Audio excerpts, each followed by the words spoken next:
Oh, adolescencia. No importa si la viviste en los 90s, 2000s o 10s, por alguna razón aún disfrutamos las historias que tratan esta etapa y parece la co-creadora de la euforia original sabe el porqué. No importa cómo lo veas, crecer es un trauma, de cualquier manera que lo experimentes.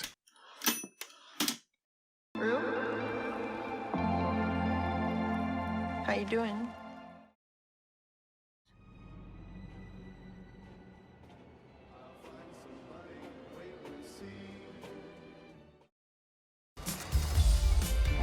Yeah, I see you. So what you want, huh? Tras Euforia, todas son historias trágicas. Sin embargo, dejaré la más densa y real para el final. Empezaré con la serie que sirvió de inspiración para Euforia, Euphoria, serie israelí nacida en 2012 y emitida por un canal llamado Hot 3, notablemente inspirada en Skins, básicamente hecha para escandalizar y mostrar la crudeza del mundo a un pueblo sumamente conservador. Tan así que se nos presenta a los personajes mientras suena una sirena celebrando el Yom HaZikaron. En este día, cuando se escucha la sirena, todos tienen que parar lo que están haciendo, no importa qué, pararse y demostrar respeto a las víctimas y soldados caídos del Holocausto, cosa completamente opuesta que se les ve haciendo a los protagonistas, mostrando su forma nihilista de ir por la vida. En esta versión, los chicos son nacidos en los 90s, casi no se ven adultos y cuando se ven, la cámara los toma desde otro ángulo, como si realmente estuvieran solos. A diferencia del remake de HBO, en esta los actores sí eran adolescentes. Tan solo tuvo 10 episodios y pareciera que estuvo desde el principio condenada al fracaso en Israel. En la versión original, Rue se llama Hofit, interpretada por Ronnie Dalumi. Esta, al igual que Zendaya, fue un gran acierto, ya que venía de un mundo, digamos, más family friendly, llegando al estrellato gracias al pop idol israelí, mientras su contraparte americana lo consiguió gracias a Disney. Verlas pasar de un mundo tan dulce a otro tan amargo, claramente, era con la intención de causar más impacto. Se habla mucho de Rue o Hofit en las redes. Para entender su contraste con su contraparte, deben entender que su problema de drogadicción y tendencia a cortarse son más hondos que los de Rue, ya que directa e indirectamente estuvo vinculada a un asesinato. Ella presencia cómo su cita, en un arranque de celos durante una noche de fiesta, persigue junto a otros chicos a Ranan para terminar matándolo. Mantengan esta escena en su mente porque es la piedra angular de todo. De hecho, la voz en off durante la serie, a diferencia de Euforia americana, no es Rue, es Ranan. Y una de sus famosas frases es: cuando tenía 7 años, la gente saltó de las Torres Gemelas en la televisión en vivo. Y era repulsivo, excitante y lógico. Los padres han ahogado a sus hijos. Los niños apuñalaron a sus padres. Entonces, a la edad de 7 años te enganchaste con las noticias. Y entonces estás harto de eso. Porque, ¿qué podría sorprenderte cuando tienes 8 años? Esto, al ser una tragedia monumental ocurrida por una inmadurez muy propia de la adolescencia, hace que Hofit se sienta profundamente culpable y se drogue para olvidar sus problemas. Aquí entra Decker, conocido actualmente como Fesco, pero realmente no guarda nada de relación con el querido Fez. Decker tiene una historia mucho más rara en el mal sentido de la palabra. Su personaje parece más una especie de estereotipo del chico nerd, pero amigable.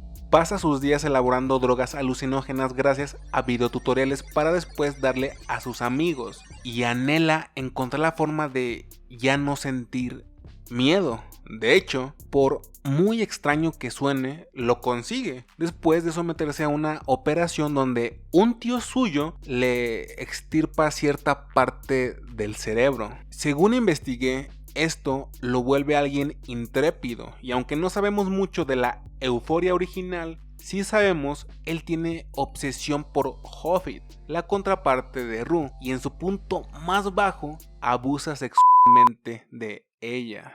Curiosamente, también hay un Ash, pero también es sumamente diferente. Este Ash, para empezar, se llama Tomerico, no es su hermano, solo un amigo, y en personalidad también no contrasta en nada. Al contrario, este es tímido, inseguro e incluso fastidiado por sus compañeros. Pero, al igual que Decker, este comete un gravísimo error y hace daño a una persona.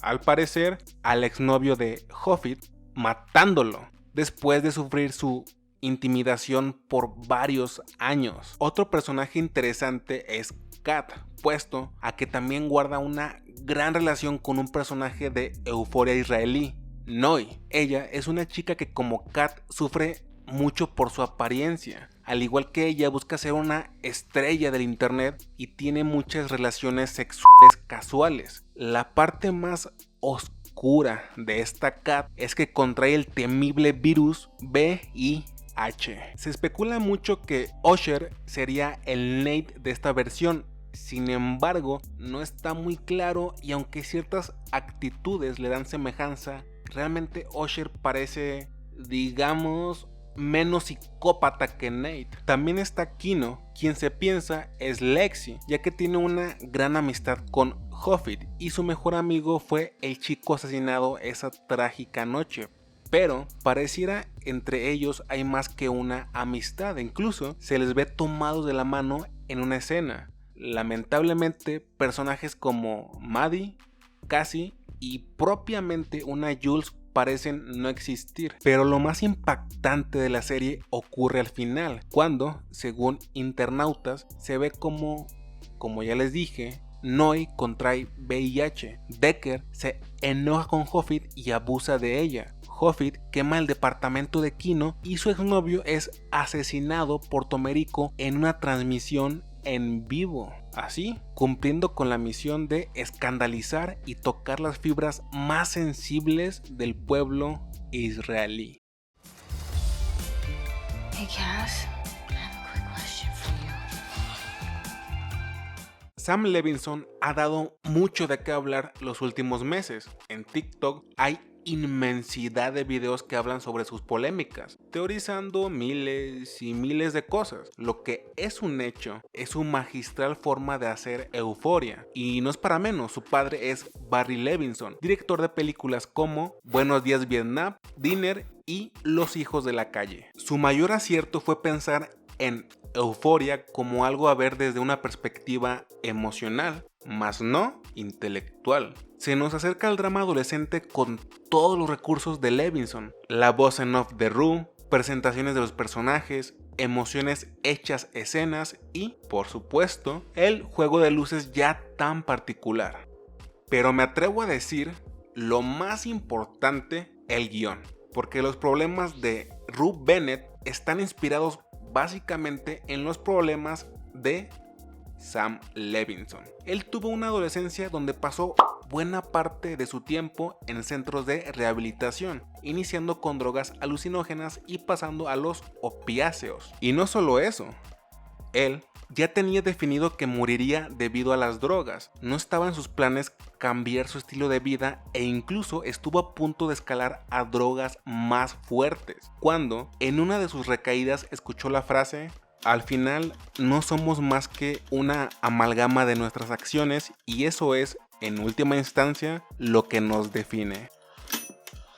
Imaginar un escenario donde se le recordaría como alguien que solo sufrió y causó sufrimiento movió muchos sentimientos en sí. Justo ahí decidió cambiar su vida. Con Euforia no quiso hacer un comercial antidrogas, quiso mostrar lo bien que una persona se puede sentir con ellas cuando tiene ansiedad o depresión. Ayudar a los padres a generar empatía y mostrar cómo no hay buenos o malos, solo la complejidad de los problemas que nos hacen humanos. You love being loved. Si han llegado hasta aquí, ayúdenme con su me gusta. Cada uno es un puñetazo de Fez con dirección a la cara de Nate. Postdata, si no conocen a Nate, créanme, no les agradaría mucho que digamos. Cuando Ron Leshem, creador de Euphoria, se acercó a Dafna Levin, futura co-creadora de la serie, jamás imaginó que sería para crear una historia de adolescentes. Más interesante aún, de adolescentes con algún tipo de síndrome postraumático. Y más interesante, que esos adolescentes sí existieron. Era un 18 de diciembre de 2004, cuando el The Jerusalem Post publicaba la historia de un chico asesinado por los celos tan grandes y absurdos de otro. La noticia fue muy sonada en un Israel iniciando la década de los 2000, y claro, era una muerte ocasionada por pura inmadurez. El chico se llamaba Ra'anan Levi y, como pueden imaginar, es la inspiración directa del Ra'anan de Euphoria israelí. Era un estudiante destacado, al parecer muy tranquilo, incluso no le atraía ir a fiestas. Sin embargo, sus padres insistieron que saliera una noche con sus amigos para después hacer el servicio militar, que es obligatorio en Israel. Él aceptó, pero tanto Ra'anan como sus amigos no pudieron entrar al lugar donde pensaban pasar la noche debido a su vestimenta. En este interludio se puso a platicar con una chica. El novio de la chica, al darse cuenta, enfrentó a Ra'anan para después perseguirlo en una 4x4 con sus amigos y terminar matándolo a puñaladas. Tuvo que pasar algo de tiempo para que los implicados fueran arrestados, y quizá todo fue tan complicado porque guardaban relación con dos familias de la mafia. Quizá Euphoria le debe parte de su éxito al morbo que siembra en la audiencia. Incluso las pocas personas que vieron Euphoria en Israel posiblemente la vieron por el mismo motivo. Sin embargo, pone en la mesa el tema hijos adolescentes, padres adultos, ayudando a estos últimos para ser más conscientes, cosa que la madre de Ra'anan pudo hacer solo tras la pérdida de su hijo. No tenía ni idea de que había esta violencia en los clubs. Mi otra hija me dijo que vivía en una burbuja.